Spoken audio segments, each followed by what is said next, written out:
नमस्कार दोस्तों, हमारे सितारे आप हैं और उन सितारों के लिए हम लाए हैं भारत के best UPSC, CSE, current affairs, NCERT, banking और आईबीपीएस के कोर्सेज आपके फ़ोन पर और बहुत ही कम दामों में, बहुत ही सस्ते दामों में। साथ ही साथ वो कोर्सेज तैयार किए गए हैं बहुत ही एक्सपीरियंस्ड, बहुत ही लर्न फैकल्टीज द्वारा। तो चैनल को सब्सक्राइब करें और स्टडी ग्लोज का मोबाइल ऐप डाउनलोड करें। सेकंड वेव के बाद आने के लिए थर्ड वेव पूरी तरीके से तैयार है और जिस थर्ड वेव को कहा जा रहा है कि वो बच्चों के लिए बहुत ज़्यादा खतरनाक हो, कि उन बच्चों को बचाने के लिए, पॉसिबल थर्ड वेव से बच्चों को बचाने के लिए यूपी गवर्नमेंट ने एक S4 मॉडल तैयार किया गया है। क्या है ये मॉडल, S4 क्यों कहा गया है, ये बताऊंगा। उससे पहले देख लेते हैं यूपीएससी के लिए इसमें क्या क्वेश्चन पॉसिबल बनते हैं। पहला क्वेश्चन बनता है कि discuss the issue of child well being in India. बच्चों की जो स्वास्थ्य है, जो उनका वेलबींग है, उसकी क्या चुनौतियां हैं इंडिया में और उसको कैसे सुधारा जा सकता है, डिफिकल्टीज क्या फेस करते हैं, enumerate measures to ensure their wellbeing. दूसरा क्वेश्चन है adequate water sanitisation and hygiene, जिसे कि वॉश भी बोला जाता है एम्यूनिटीज को। 2016 में यूपीएससी मेंस में ये क्वेश्चन आया हुआ है वॉश से संबंधित। इसके ऊपर ये क्वेश्चन है, हम दोनों क्वेश्चन डिस्कस करेंगे, तो एंड तक बने रहिएगा यूपीएससी कैंडिडेट।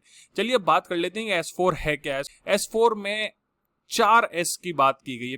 पहला है सैनिटेशन, दूसरा है सैनिटाइजेशन, तीसरा है सेटिंग अप PICU NICU और चौथा है supply of special medicine kit. Sanitation जो है, सैनिटाइजेशन का ये टर्म है, but sanitation is all about hygienic disposal of और रिसाइकलिंग ऑफ वेस्ट। कहने का मतलब है जो सॉलिड वेस्ट और जो घर का कचरा आता है उसको स्वच्छ तरीके से डिस्पोज करने की बात है सैनिटेशन में। सैनिटाइजेशन वह प्रक्रिया जिसके माध्यम से हम स्वच्छता लेके आते हैं, जैसे कि डिसइंफेक्टेंट का स्प्रे करना, घर में जब पोछा लगाते हैं तो डिसइंफेक्टेंट डालते हैं, तो वो सैनिटाइजेशन है। Sanitisation is the act of sanitising something, किसी चीज को साफ करने की प्रक्रिया सैनिटाइजेशन होती है। और sanitation is the hygienic disposal और रिसाइकलिंग ऑफ वेस्ट। चलिए अब आगे बताते हैं कि सैनिटेशन और सैनिटाइजेशन में कर क्या रही गवर्नमेंट। पहला इन्होंने साफ साफ बता दिया है कि इलनेस को बचाने के लिए और वेलनेस को बढ़ाने के लिए सैनिटेशन पे ध्यान दिया जाता है। आप देखिए, अगर सैनिटेशन रहेगा तो हैजा, जिसे कि कॉलेरा भी कहा जाता है, ऐसी बीमारियों से बचा जा सकता है। मास स्केल क्लीनलीनेस कैंपेन की बात है, जो स्वच्छ भारत अभियान है, उसमें सैनिटेशन और सैनिटाइजेशन दोनों प्रोसेस को इंक्लूड किया गया है। पहला है उसमें आपके घर में शौचालय का निर्माण, जिससे कि स्वच्छता बनी रहे, साथ ही साथ घर में, उसके साथ साथ उसमें जो वेस्ट मैनेजमेंट है वो भी इंपॉर्टेंट आता है। उसमें ODF प्लस और ODF प्लस प्लस, मुझे कमेंट बॉक्स में बताइएगा कि क्या है। ये दोनों ही टैग भी दिए जाते हैं। सेकंड की अगर मैं बात करूं, to curb the spread of COVID-19 infection and other communicable diseases through regular sanitisation. Third is setting up PICU और NICU है न्यूनेटाल इंटेंसिव केयर यूनिट। ये NICU की फुल फॉर्म है, ICU इंटेंसिव केयर यूनिट, और जो बच्चों के लिए होती है वो PICU NICU कहलाती है।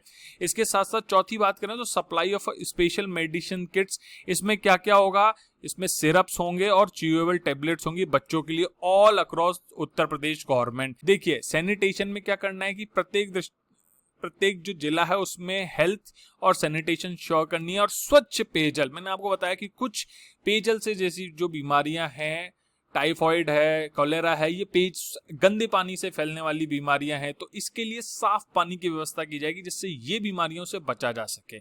इसके साथ साथ COVID-19 इन्फेक्शन और जो कम्युनिकेबल डिजीज है उनको बचाने के लिए मास स्केल सैनिटाइजेशन की प्रोसेस है। उस सैनिटाइजेशन में क्या किया जाएगा, जो एंटी लार्वल केमिकल्स हैं वो और सोडियम हाइपोक्लोराइड जो है उनका स्प्रे किया जाएगा, जिससे कि वेक्टर बॉर्न डिजीजेस को से बचाया जा सके, उनको समाप्त किया जा सके।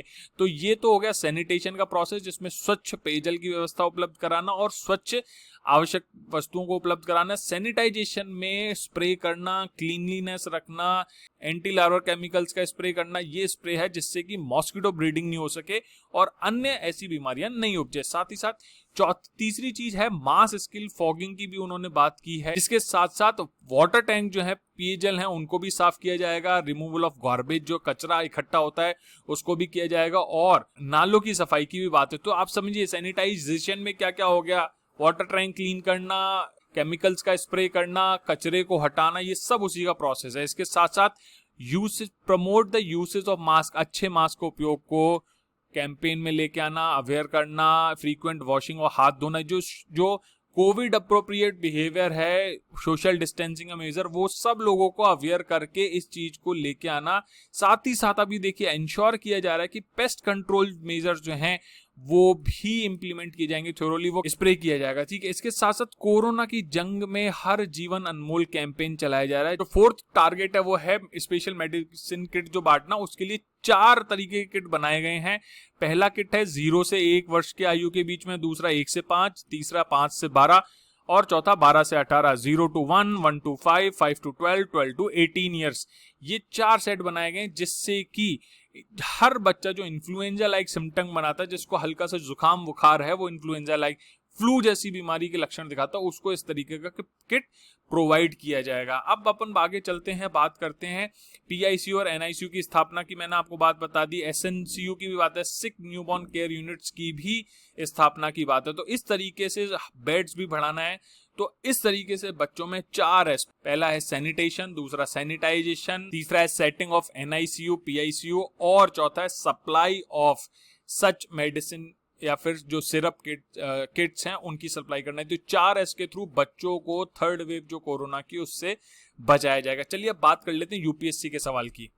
यूपीएससी में मैंने सेकंड क्वेश्चन लिया है, तो मैंने ये 4 पॉइंट बताया कि वॉश की फायदा क्या होता है। सबसे पहली चीज है कि डिजीजेस को कम करता है। जितनी स्वच्छता आप रखेंगे उतनी आप वेक्टर बॉर्न पानी के बेस वाली डिजीज है, जो गंदगी से होने वाली डिजीज है, उन सबसे बच जाएंगे। और भारत में अधिकांशतः गरीब तबकों में या गरीब जो जनता है, बच्चे हैं, उनमें इस तरीके की डिजीज ज्यादा होती है क्योंकि न्यूट्रिशन लेवल उनका कम होता है और जो स्वच्छ पेयजल और स्वच्छ भोजन की जो उपलब्धता है वो भी कम होती है। उसके साथ साथ स्प्रेड डिजीज को करने से भी वॉश से फायदा होता है, बच जाती है। जो पेशेंट्स हैं और हेल्थ वर्कर हैं उनका रिस्क कम होता है और एंटी माइक्रोबियल रेजिस्टेंस है वो भी बढ़ता है। ये वॉश के फायदे हैं। अब बात की जाती है कि इंप्रूव हेल्थ फैसिलिटीज को इंप्रूव कैसे किया जा सकता है। तो सबसे पहले तो हमारे जो इस चीज के मानक हैं, स्टैंडर्ड्स हैं, अकाउंटेबिलिटी मैकेनिज्म, उनकी स्थापना की जानी चाहिए क्योंकि अभी ऐसा नहीं है। दूसरा है बिहेवियरल चेंज, जैसे कि स्वच्छ भारत अभियान था, उसके माध्यम से व्यवहारिक बदलाव था, व्यक्ति के व्यवहार में बदलाव हुआ है और स्वच्छता की जो कल्चर है, क्लीनलीनेस का जो कल्चर है, उसे डेवलप किया जाना चाहिए। साथ ही साथ डेटा कलेक्शन इंपॉर्टेंट है, किस तरीके की बीमारियां हो रही हैं, किस तरीके का कचरा कलेक्ट हो रहा है, कहाँ कचरा कितना ज्यादा बन रहा है, बच्चों में बीमारियों का लेवल क्या है, कितने बेड्स हैं, कितना हॉस्पिटल फैसिलिटीज है, कितने नंबर ऑफ जो हेल्थ केयर वर्कर्स हैं वो, ये सब इस तरीके के टाइमली डेटा कलेक्शन होना चाहिए। इंफ्रास्ट्रक्चर का इंप्रूवमेंट और मेंटेनेंस होना चाहिए, जैसे कि एनआईसीयू, पीआईसीयू या फिर एनसीयू, इन सब की स्थापना हो। उसके साथ साथ उसका मेंटेनेंस होना चाहिए। साथ ही साथ हेल्थ वर्कफोर्स जो है उसकी भी काफी ज्यादा कमी है, वो फुलफिल होनी चाहिए, पूरी फुलफिल होनी चाहिए। तो आज के लिए दोस्तों इतना ही काफी है। जय हिंद, जय भारत।